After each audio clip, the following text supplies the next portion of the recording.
Oke, tadi Pak Heru sudah berbicara dan menjawab tentang bagaimana mengatasi kemacetan lewat transportasi dan juga tentunya kebijakan yang sedang akan di-exercise. Moga-moga memang bisa memberikan solusi yang jitu ya untuk mengatasi kemacetan. Nah, masalah berikutnya adalah polusi.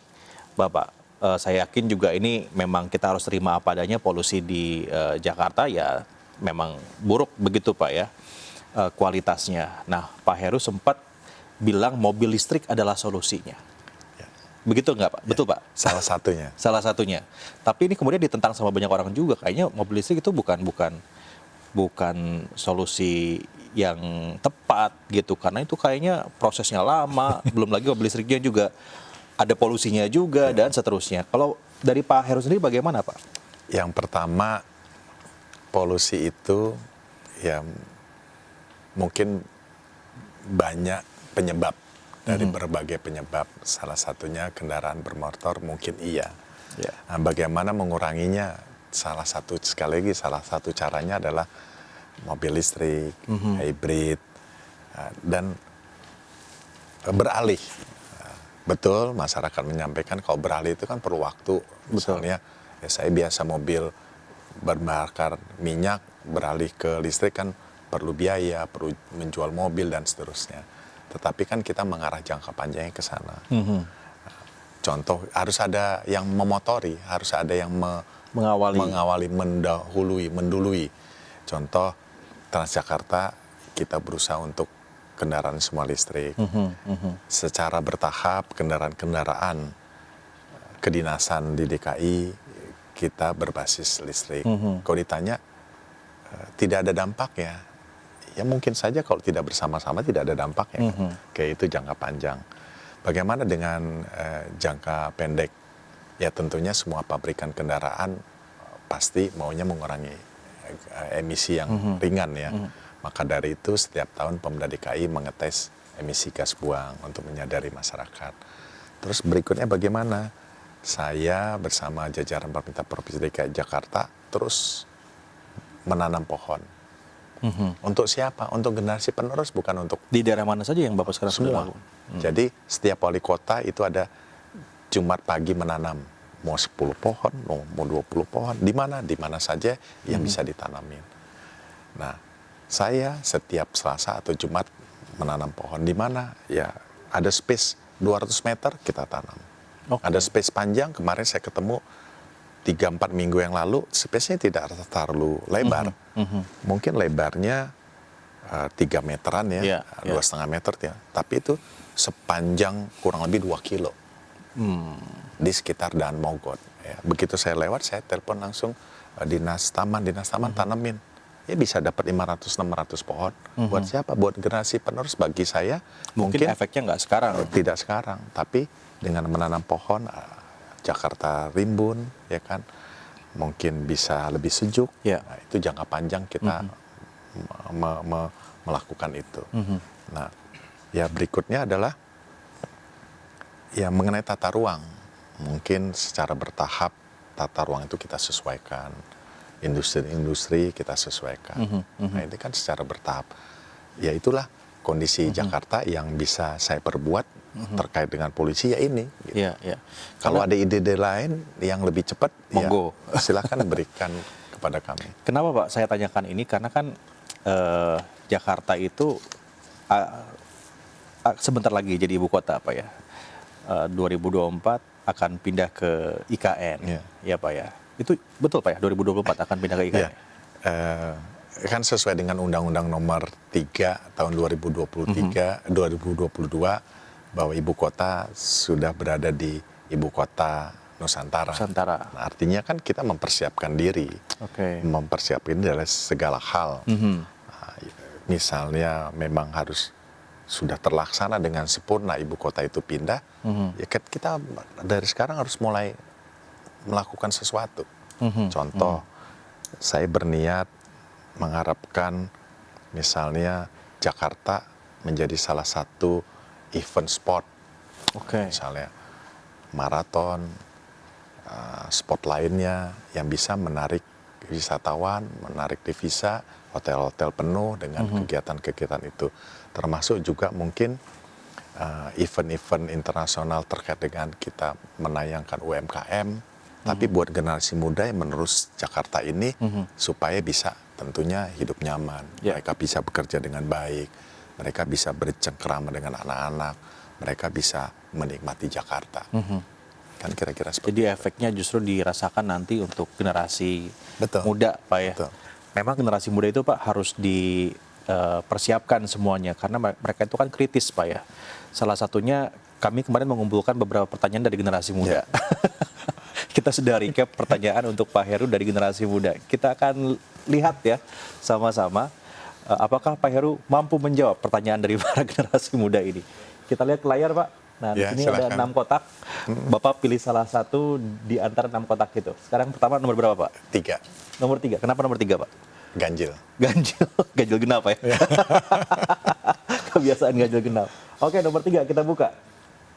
Pak, izin nanya, kenapa sih orang masih aja pada bilangnya naik busway, bukan naik Transjakarta?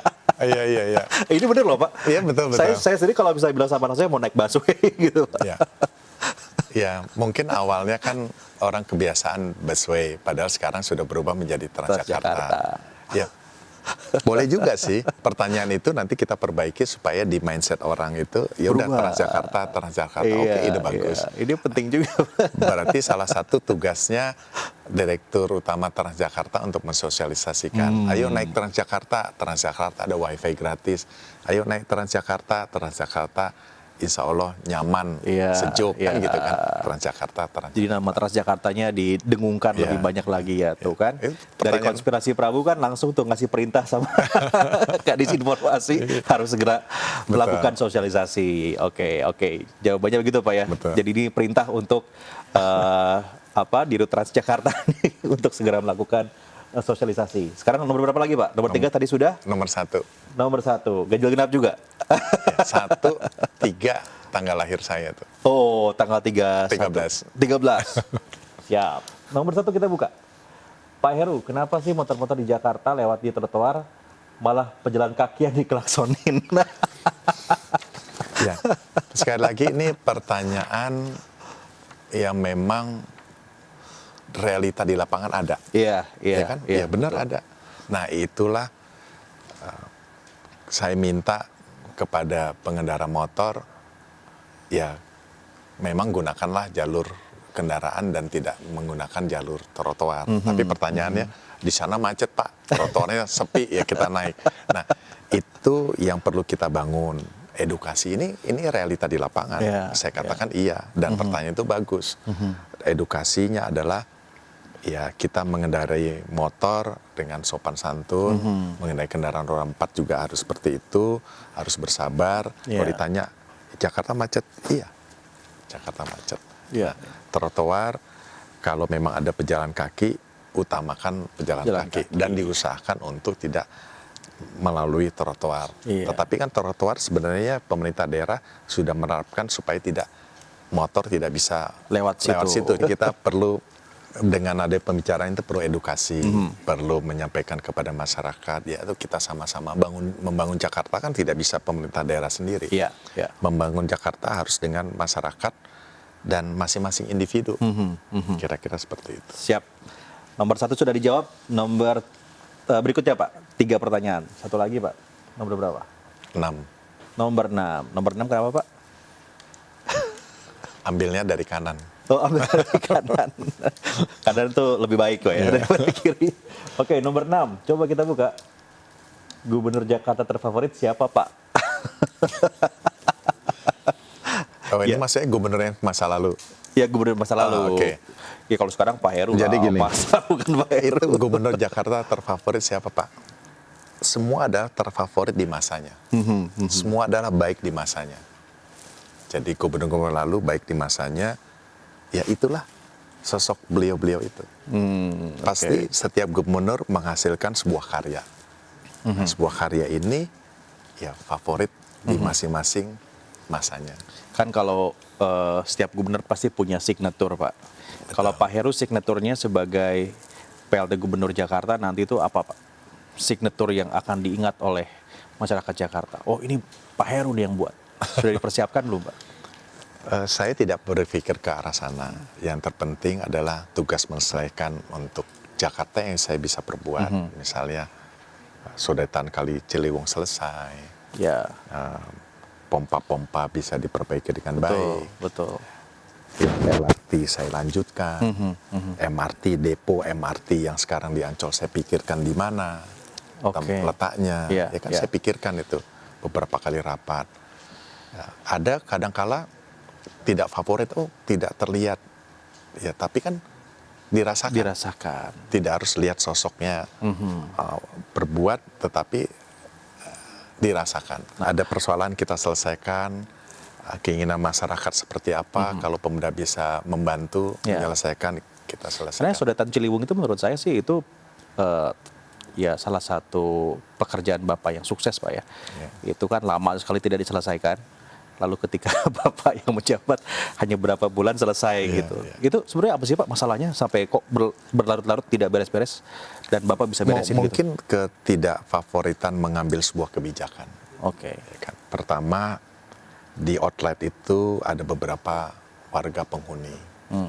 Yang berikutnya harus mengambil penegasan, bukan kebijakan ya, tetapi sesuai dengan aturan yang telah ditetapkan sesuai dengan SK dikeluarkan waktu itu, SPPT, Surat Izin Penggunaan Perhutanan Tanah, sekarang disebutnya IPT. Nah itu kita terapkan aja, ada hak dan kewajiban. Nah ini kewajiban siapa? Ya kita jelaskan, ini kewajiban Bapak yang harus diselesaikan untuk siapa? Untuk kepentingan negara. Simpel seperti itu dijelaskan. Dan alhamdulillah semua lapisan yang berkepentingan saat itu di lokasi itu menyadari bahwa oh iya ini adalah kewajiban saya yang saya harus selesaikan. Oh iya saya tidak patut Nggak ada tinggal di perlawanan sini. Pak waktu itu dari... Ya mereka baik-baik saja, kita jelaskan. Baik Pak, nanti kita akan banjiri lagi Pak Heru dengan pertanyaan yang lain. Kita harus jeda dulu, kami akan kembali saat lagi.